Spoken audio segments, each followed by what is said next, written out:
Good evening, ladies and gentlemen. It is your boy, Thunderdrake Studios, coming at you with another spicy deck profile. Today we have Fusion Spam Shaddoll. This is a little bit of a different take on this deck than the Invoked version. It's a lot cheaper because Invocations are still way up there in price. And when I got the 3 structure decks, I was like, hey, I want to play a more aggressive version. I want more Fusion cards. How can I do that? And I think I solved that pretty well. So I'm going to waste none of your time. Let's just get right into monsters. Starting off, we have 3 Shaddoll Wendy and triple Shaddoll Squamata. I feel like these are both pretty standard. These all effectively do the same thing. They get to each other. Squamata is essentially 3 more copies of Wendy just for whenever you need her off of like your Mathematician or whatever. And these are just consistency cards.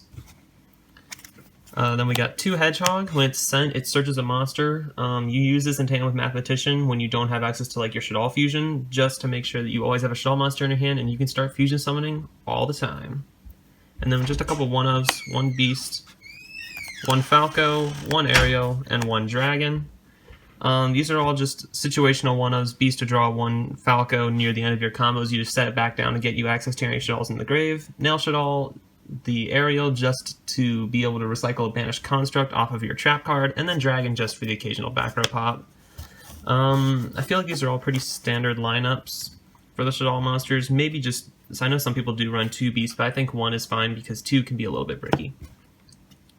Rest of the monsters, triple Mathematician. On normal summon, he just sends usually a Hedgehog, but it can sometimes be a Squamata as well for whenever you want to send like your fusions or your trap cards. Just really good starter. We don't have Alistair, so he's the next best thing.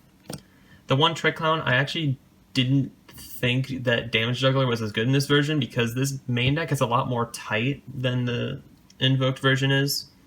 So you just need a lot more of your combo pieces, if that makes sense.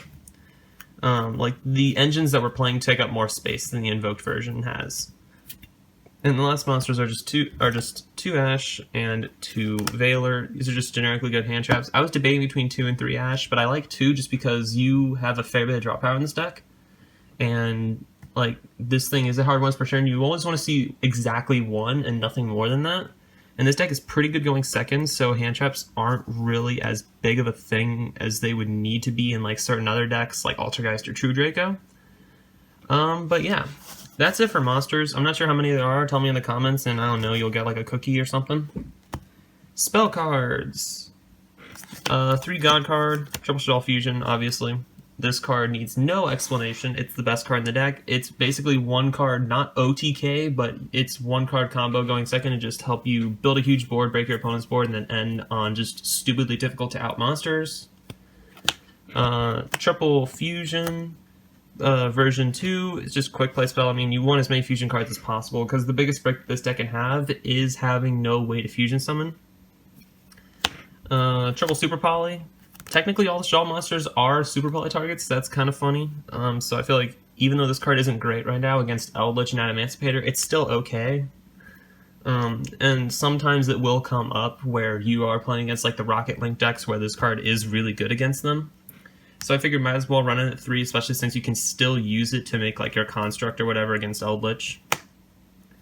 And then the engine we are playing for a fusion spam, we're playing 4 Fusion Recycling Plant. This is the triple Recycling Plant and the Terraforming. So if you don't know what this card does, you just once per turn discard a card to add a poly from deck to hand. And then during the end phase, if you fusion summoned, you can add 1 of the fusion materials back to your hand from the graveyard. So this card, while the second effect is a little bit slow, if you get into the grind game, you can keep recycling like your constructs, your beasts to draw cards, your dragons to pop back rows, your Wendy's just get more special summons from deck. This card makes the deck highly, highly recursive, even more so than it already is.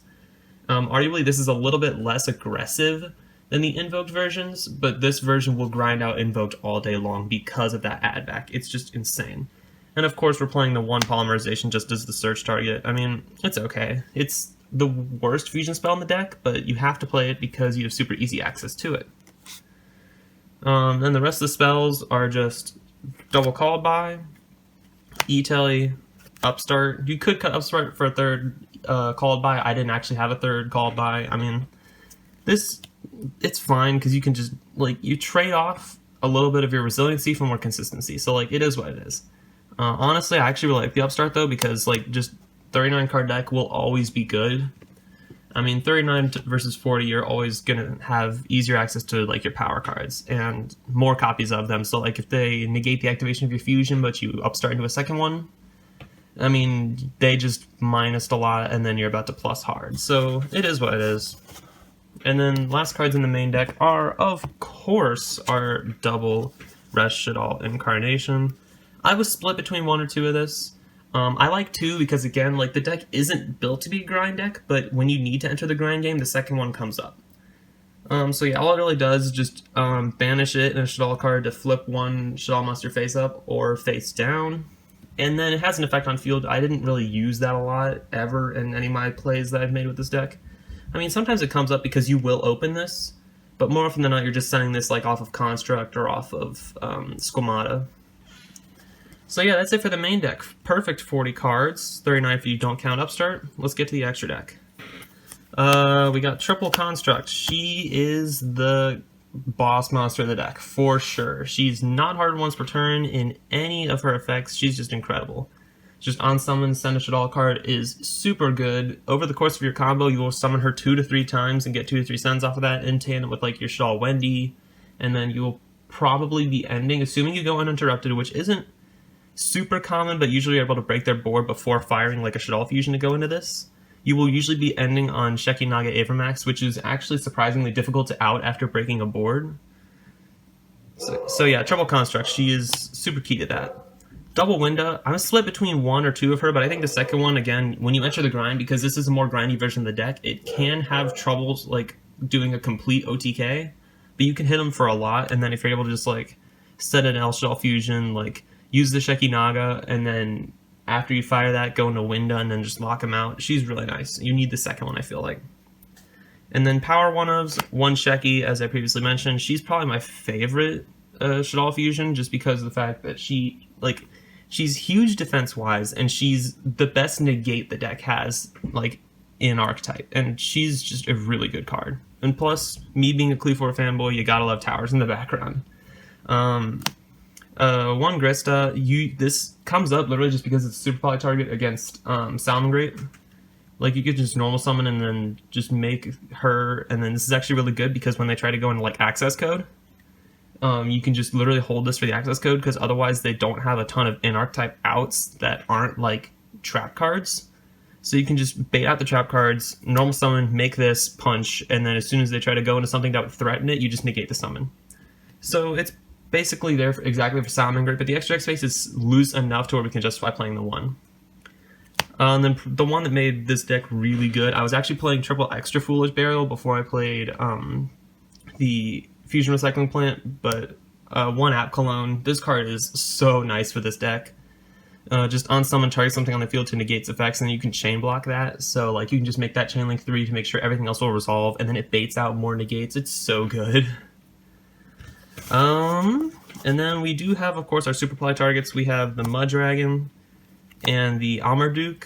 I'm just gonna be honest, these haven't changed in Spiral format. This isn't as good right now, but with all the other decks that are running around, you can make this like during their combo, because like for example the Auroradon deck usually doesn't get to 3, so I'll probably cut this, but Mud Dragon is just a really good card. Same attribute, different types. I mean, like the Eldritch deck doesn't do this a lot, but the Herald is a light, and then any of the Eldritch trap cards are light, so if you can bait something out, congratulations, you have Mud Dragon live. It doesn't get rid of like the Warlord Savage, but I mean this deck can out that fairly easily otherwise. Yeah, and then the rest of the extra deck is just a couple link monsters. We play the one Gravity Controller. This is, again, just to link off some things in the extra monster zone if we really don't have any other plays. Not a great card, but I feel like you have to play it. One Construct.